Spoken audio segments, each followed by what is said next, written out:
मी शिवानी लकडे, Pune prime news मध्ये आपलं स्वागत। बदलापूर मधील शाळेत 2 चिमुकल्या मुलींवर झालेल्या अत्याचाराच्या निषेधार्थ आज 24 ऑगस्टला महाविकास आघाडीकडून राज्यभरात आंदोलन करण्यात येत आहे।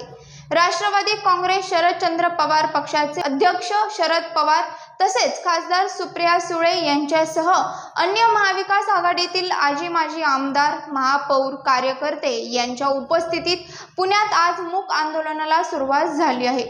यावेळी तोंडावर काळा मास्क लावून निषेध व्यक्त केला जात आहे। पुणे स्टेशन येथील डॉक्टर बाबासाहेब आंबेडकर पुतळ्यासमोर हे आंदोलन सुरू आहे।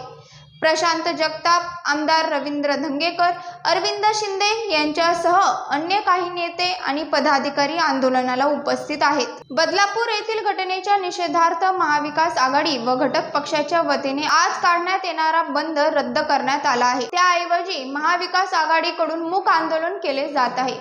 राष्ट्रवादी काँग्रेस शरदचंद्र पवार पक्षाचे अध्यक्ष शरद पवार यांच्यासह महाविकास आघाडीच्या अन्य नेत्यांच्या उपस्थितीत आज पुण्यात मूक आंदोलन केले जात आहे। पाहत रहा पुणे प्राईम न्यूज। धन्यवाद।